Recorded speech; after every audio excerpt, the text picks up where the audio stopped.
أعوذ بالله من الشيطان الرجيم. بسم الله الرحمن الرحيم. اپنے وطن واپس جا کر بھی حضرت ابراہیم علیہ السلام اپنے اکلوتے فرزند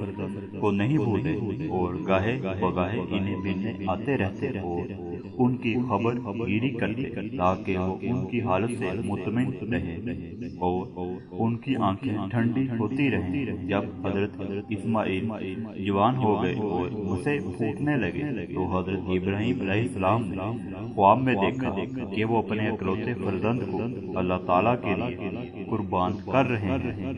اور انہیں اللہ تعالیٰ کی رضا کے لیے چھری سے ذبح کر رہے ہیں، اور چونکہ انبیاء کے خواب وہی الہی ہوتے ہیں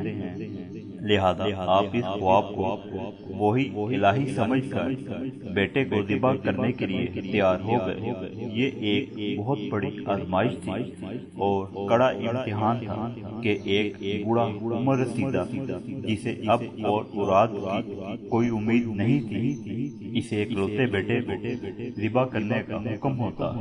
جو بڑی جان جوکھوں سے زندگی کے دن گزر بسر کر رہے تھے، زندگی بھر بیٹے کی تمنا میں رہے۔ اب بڑھاپے میں ایک بیٹا نصیب ہوا، بے وطنی میں جوان ہوا، غربت میں دن گزارے اور اب مشکل سے قدم جمائے کہ اسے ذبح کرنے کا حکم آ گیا۔ کتنی بڑی آزمائش ہے جسے بچپن میں بے سر و سامانی میں اپنے سینے سے جدا کرنا پڑا تھا اور جس سے آپ کبھی کبھی ملاقات کر کے دل کو ٹھنڈا کر دیتے تھے، وہ بھی ہاتھ سے جانے والا تھا۔ لیکن حضرت ابراہیم علیہ السلام تو گھبرانے والے اور دل بڑا کرنے والے نہیں تھے، فوراً تعمیر ارشاد کے لیے آمادہ ہو گئے اور بیٹے کو تلاش کر کے آواز دی۔ سورہ صافات میں اس واقعے کی تفصیل اس طرح سے بیان کی گئی ہے کہ حضرت ابراہیم علیہ السلام نے بارگاہ الہی میں عرض کی، جس کا ترجمہ یہ ہے: اے رب کریم، مجھے نیک بیٹا عطا فرما۔ تو ہم نے اسے ایک حوصلہ مند بیٹے کی خوشخبری سنائی، اور پھر جب بیٹا جوان ہوا تو نے بیٹے سے فرمایا، میں نے خواب میں دیکھا ہے کہ میں تمہیں ذبح کر رہا ہوں، دیکھو تمہارا کیا رائے ہے؟ بیٹے نے عرض کی، ابا جان، آپ کو جو حکم ہوا ہے وہ کر گزریے، آپ ان قریب مجھے اگر اللہ کو منظور ہوا صبر پائیں گے۔ جب دونوں تعمیر ارشاد خدا بندی کے لیے تیار ہو گئے اور باپ نے بیٹے کو پیشانی کے رخ لٹایا تو ہم نے اسے آواز دی، اے ابراہیم، تم نے تو اپنے خواب کو حقیقت کر دکھایا ہے۔ اس طرح ہم نیک کام کرنے والوں کو اچھا بدلہ دیتے ہیں، اور یقیناً یہ بہت بڑی آزمائش تھی جس میں تم پورا اترے ہو۔ اور پھر ہم نے ایک عظیم قربانی کے ساتھ ابراہیم کو جزائے خیر عطا فرمائی، اور یہ قربانی ہم نے آنے والی نسلوں میں باقی و قائم رکھی۔ ابراہیم پر اسلام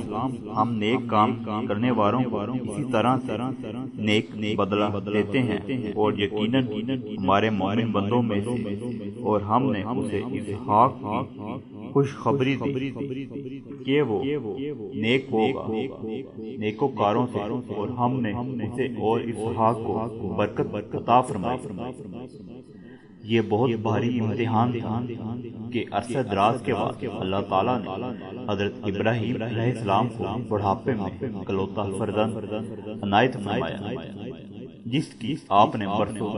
آرزو کی تھی۔ بچے کی عطا سے ان کی آنکھیں ٹھنڈی ہوئی اور ان کی جان میں جان آ گئی۔ پھر وہ اسے ویران وادی میں بے سر و سامان چھوڑ آئے اور اللہ تعالیٰ کے حکم کی تعمیر میں اللہ تعالیٰ کے بھروسے سے انہیں اکیلے چھوڑ آئے، اور پھر اللہ تعالیٰ کی رحمت سے ماں بیٹے کی تمام مشکلات حل ہو گئی اور انہیں خزانہ غیب بے شمار روزی ملنے لگی، اور آخر میں یہ سب سے بڑی آزمائش بیٹی کی قربانی آ پڑی، لیکن حضرت ابراہیم علیہ السلام کی پیغمبرانہ عزائم میں کوئی کمی نہیں آئی اور آپ ہر مقام پر ثابت قدم رہے اور اس نوخیز اور اکلوتے فرزند کو بارگاہ رب العزت میں قربان کرنے کی تیاری فرما لی۔ آزمائش اگرچہ بہت بھاری تھی، لیکن سامنے عزم بھی تو پیغمبر کا تھا اور حوصلہ بھی ایک نبی کا نہیں بلکہ دو نبیوں کا تھا۔ گویا آزمائش بقدر علو ابراہیم علیہ السلام تھی اور ان پر پردوں بھی ان کے یقین و پختہ ایمان کے مطابق ہی ڈالا گیا تھا، لیکن انہوں نے اللہ تعالیٰ کے حکم کے سامنے سر تسلیم خم کر دیا اور تعمیر ارشاد اللہ تعالیٰ کی بارگاہ میں قربانی کا عملی مظاہرہ۔ قربانی کی بات سنتے ہی ننھے اسماعیل علیہ السلام ذبح ہونے فوراً آمادہ ہو گئے اور عرض کرنے لگے، ابا جان، جو حکم اس قربانی کے سلسلے میں ہوا ہے اور اس پر فوراً امر کریں، اللہ تعالیٰ نے چاہا تو میں صبر سے کام لوں گا۔ یہ تو بہت بڑی نیکی اور سعادت اور بڑے دل گردے کا کام ہے اور ایمان کی پختگی کی علامت اور رضائے الہی طلب کرنے کا ذریعہ ہے، اور اس اندیشے کے پیش نظر کے کہیں باپ کو بیٹے کی صورت دیکھ کر رحم آ جائے اور ذبح کرنے سے جائے اور تعمیر ارشاد الہی میں دیر ہو۔ بیٹے نے عرض کیا، ابا جان، آپ ایسا کریں، میرے ہاتھوں اور پیروں میں مضبوطی سے رسی باندھ لیں اور اپنی آنکھوں پر کپڑے کی پٹی کس لیں تاکہ آپ آسانی سے مجھے ذبح کر سکیں اور کسی قسم کی کوئی رکاوٹ اس میں پیدا نہ ہو، اور رسی مضبوطی سے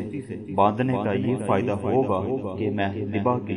اذیت سے نہیں تڑپوں گا اور آپ کے کپڑے آلودہ نہیں ہوں گے۔ تو حضرت ابراہیم علیہ السلام نے فرمایا کہ یہ تجویز دے کر تم نے میرا کام آسان کر دیا ہے، اللہ کریم آپ کو خوش رکھے۔ اور آپ نے اسے اپنے سینے سے لگا کر پیار کیا اور اس کا سر ماتھا چومنے لگے اور پھر دونوں رونے لگے، اور دونوں باپ بیٹوں نے قربانی کا پورا عملی منظر پیش کیا۔ اور ایک موقع پر حضرت اسماعیل علیہ السلام نے اپنے والد محترم سے عرض کیا، جس وقت انہوں نے اسے کندھے کے بل لٹایا کہ مجھے پیشانی کے رخ لٹائیں کہ میرے چہرے پر آپ کی نظر نہ پڑے اور میرا چہرہ دیکھ کر آپ کا دل نہ بھر آئے اور ذبح کرنے میں کوئی اشکال پیش نہ آئے اور اللہ تعالیٰ کے حکم کی تعمیر میں رکاوٹ نہ پڑے۔ لہذا حضرت ابراہیم علیہ السلام نے اسی طرح کیا، بچھاڑا اور گھٹنا سینے معصوم پر رکھا، چھری پتھر پر رگڑی، ہاتھ کو حلقوم پر رکھا اور چھری چلا دی، لیکن چھری سے حضرت اسماعیل علیہ السلام کا ایک رونگٹا تک نہیں کٹا۔ یہ دیکھ کر حضرت ابراہیم علیہ السلام حیران رہ گئے، چھری کو کیا ہوا، یہ کاٹ کیوں نہیں؟ آپ نے پریشان ہو کر بارگاہ الہی میں عرض کی، یا رب کریم، میرا کام آسان فرمائے۔ اللہ کریم نے آپ کی دعا کو شرف قبولیت بخشا اور آپ کی تمام مشکلات آسان فرما دی۔ حضرت ابراہیم علیہ السلام کو آواز دی اور اس کا ترجمہ یہ ہے، اے ابراہیم، تم نے تو خواب کو حقیقت کر دکھایا، ہم یقیناً نیک عمل کرنے والوں کو یوں ہی نیک بدلہ دیتے رہیں گے۔